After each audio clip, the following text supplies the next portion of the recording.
There's not one guy, one person in the history of this program that's bigger than the program. What's better than this? Guys being dudes. Oh, is anything else before we move on with that? Maybe some bold predictions now. Let's do it. Bold predictions for the season. We gave you our record predictions. Now this is a bold prediction. I can go first. Yeah, Ryan, here, baby. Ryan, go. So for the baby. last 2 years on this podcast, I have chosen the same prediction, and it is not come even close to being correct. That's true. But this is our year, baby.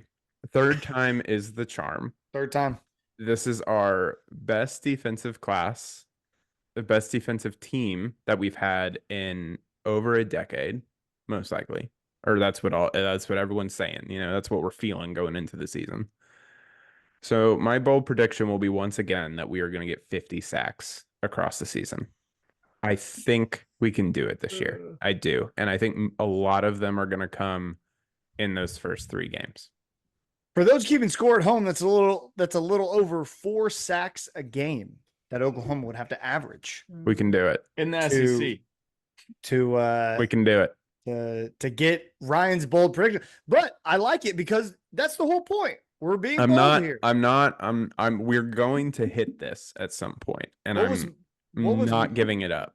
What was Matt's bold prediction last year or 2 years ago? 2 years ago. Dylan Gabriel will have a 2 to 1 masterful 2 to 1 touchdown to interception. I switched to been the worst quarterback in years.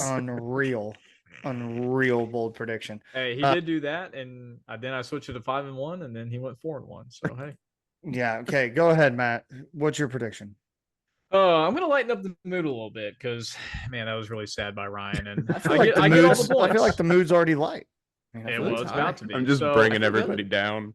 Here's the thing, RT. I don't disagree with all your points, but my bold prediction going into the season is that OU football will lead the SEC in scoring. You heard it now.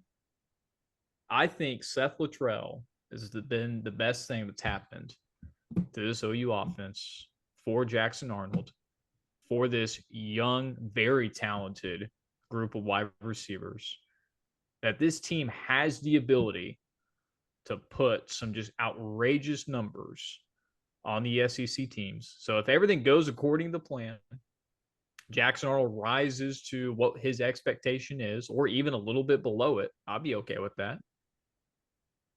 Then you could see this OU offense, who last year had 41 points a game, 5th in the country, can do the exact same thing against these SEC opponents with the right game plan. And if the talent all comes together, they have that type of talent offensively.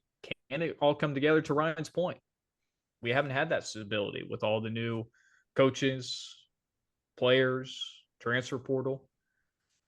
I think if it all comes together just right, this team has the ability to do it. So that's my bold prediction. OU leads the SEC in scoring, which is going to have to be probably about 40 plus points. I think LSU was around like 43 last year in the SEC. That means the defense will be terrible because we're going 8-4. Yeah, this is what I was going to ask. Matt, I think there's going to be games. There's going to be games will score the most points in the SEC.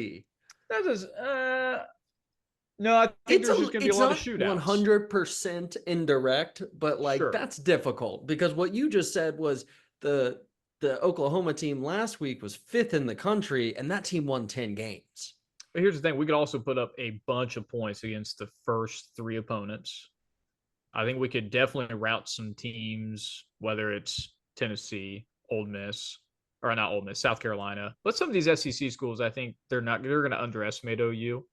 And I think OU's got the ability to put a lot of points on them.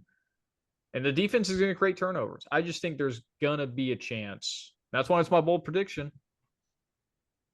Bold. Lead it in scoring. It's bold. That's why points per game last year, Oklahoma 41.7, LSU at the top 43.3. Dang, I'm so good, man. So Come on. There's already one Two team different defenses in man. the SEC, and keep in mind Georgia was 5th with 39. So there's a couple SEC teams with some powerful offenses. So keep that in mind. Also, I'm just not bought in on Carson Beck. That's a whole nother thing. Sorry. Watch Ole Miss in that space. Yes, Ole Miss as well. Okay, Pat, give me your bold prediction, bro. Yeah, let's hear it, Pat. Come My on, Pat. bold prediction for this season is Billy Bowman is a top 3 turnover player in the country, and our defense is the highest scoring defense in the SEC. Ooh, we got 2. We got a double dip. So like they love score, it. They like score they the most score points. touchdowns. They Yeah, score. okay. They cause the Or most scoring defense.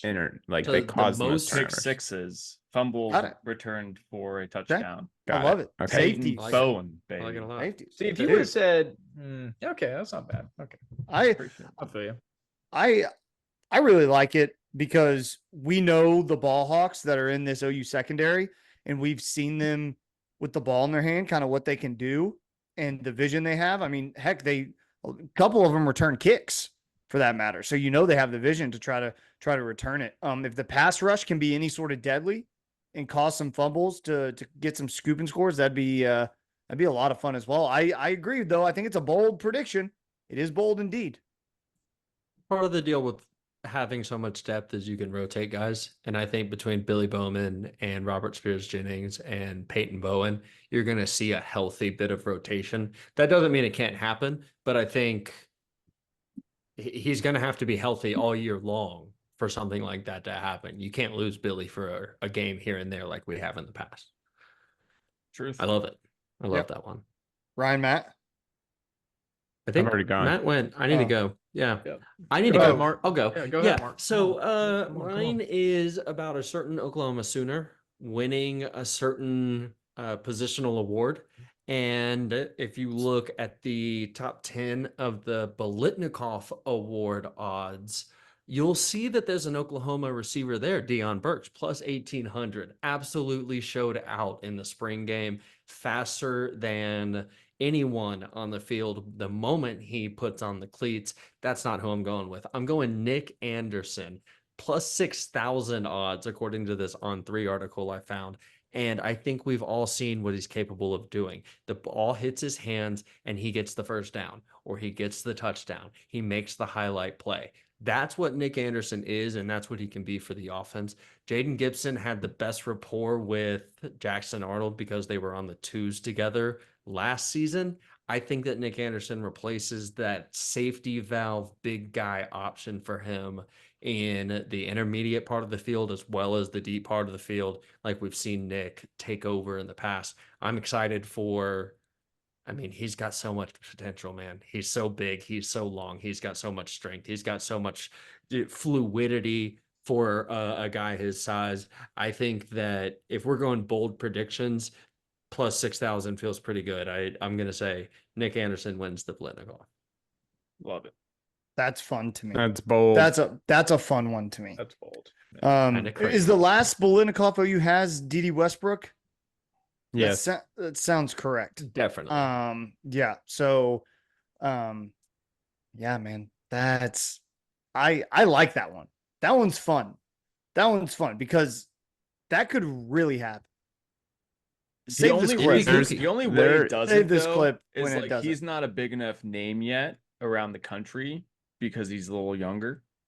I could see Well, when just some Oklahoma bias goes there. 10-2 and he has the kind of year I just said. Yeah, And but we also, according to Matt, we dealt with this the with Billy SEC in Bowman. scoring. We dealt with this with Billy Bowman last year, not winning his award that he should have won.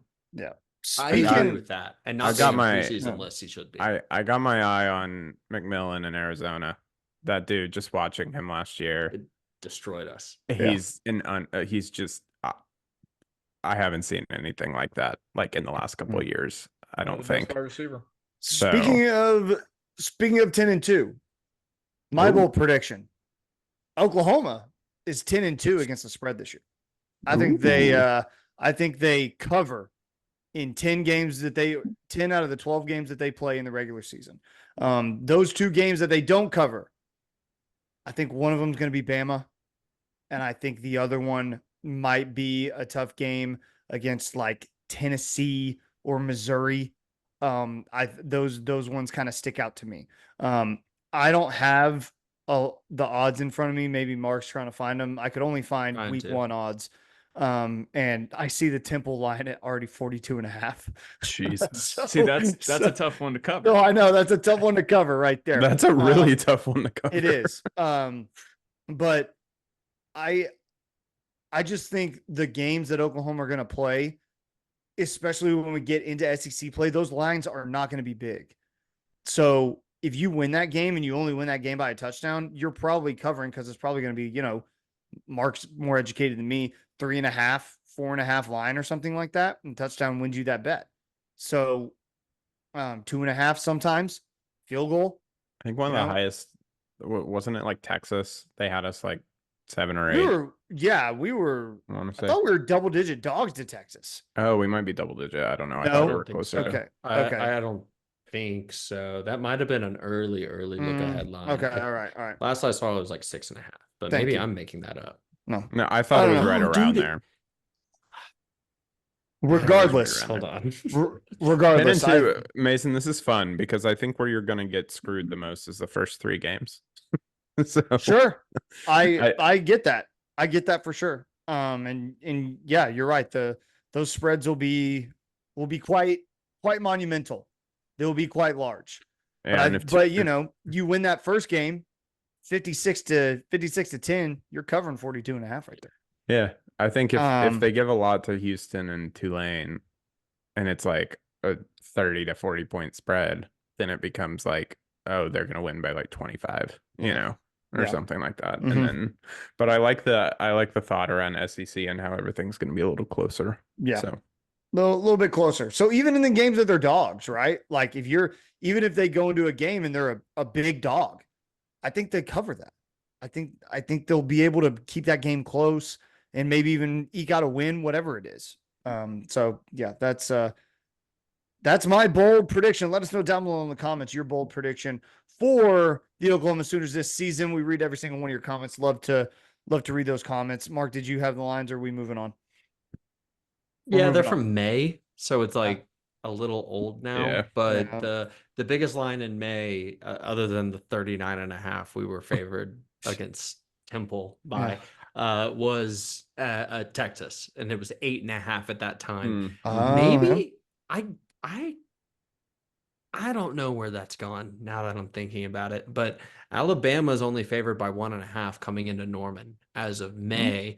I think that sentiment around Alabama and Kalen DeBoer has gotten a little bit more positive since Mhm. then. So I could see that line maybe be a little higher right now, but Yeah. all of this is very future looking. Yeah, So to your point, for if sure. you even win the game against Bama, you're Yeah. covering that, right? Yeah, exactly. Yeah. So let us know down below in the comments.